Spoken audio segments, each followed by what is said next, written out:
Bonjour à tous et bienvenue sur Tyrannus Enseignement Formation. J'aimerais vous parler aujourd'hui de l'alignement de nos pensées avec celles de Dieu. Lorsque nous lisons dans Matthieu au chapitre 16 et au verset 21 à 23, on peut lire « Dès ce moment, Jésus commença à montrer à ses disciples qu'ils devaient aller à Jérusalem. Beaucoup souffrir de la part des anciens, des chefs des prêtres et des spécialistes de la loi, être mis à mort et ressusciter le troisième jour.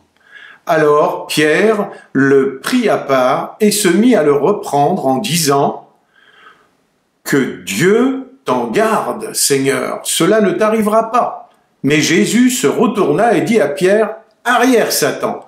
Tu es un piège pour moi, car tes pensées ne sont pas les pensées de Dieu, mais celles des hommes. » Pour vous éloigner de Dieu, Satan va vous inculquer de faux raisonnements. Pierre avait sa propre réflexion, son imagination, son raisonnement d'homme.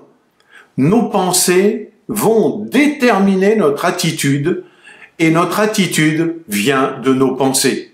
Et nous devons comprendre que nos pensées vont influencer notre destinée.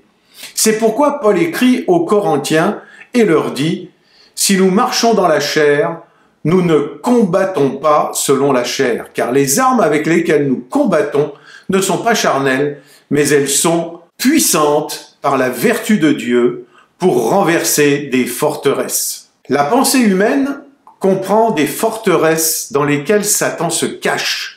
Ce qu'il fait, qu'il y a une véritable bataille dans nos pensées. Ce sont des forteresses que nous sommes les seuls à pouvoir renverser avec l'aide de l'Esprit de Dieu.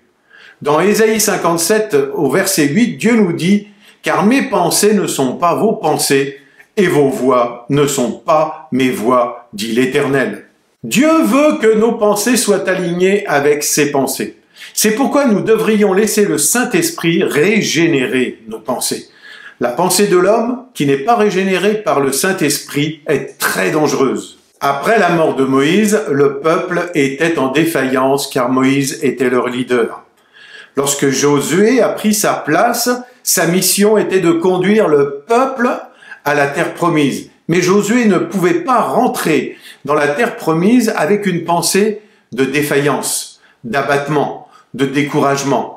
Dieu vient à Josué en lui indiquant un principe pour avoir du succès, qui est de méditer sa parole jour et nuit, parce que Dieu voulait inculquer cette parole dans sa pensée. Josué prend l'initiative de prendre courage et de guider le peuple à la terre promise, car à ce moment-là, la pensée de Josué venait être régénérée par le Saint-Esprit à travers la parole de Dieu. Amen. En cette année, si vous voulez remporter de grandes victoires, alignez vos pensées aux pensées de Dieu. Ne pensez plus comme les gens de ce monde, sinon vous allez échouer. Mais que votre pensée soit focalisée sur Jésus-Christ et vous réussirez. Ce n'est plus le temps simplement de venir à l'église. C'est le temps de s'attacher à Dieu. Ce n'est pas le temps de s'attacher simplement à un ministère, de s'attacher simplement à une relation fraternelle. Il est temps de revenir à Dieu de tout ton cœur, de toute ta force et de toute ta pensée. Dieu ne va pas venir chercher simplement celui qui a de la connaissance. Il va venir chercher celui qui le connaît. Il est temps d'aligner nos montres spirituelles à celle du ciel et de nous aligner à la volonté de Dieu. Amen. À bientôt.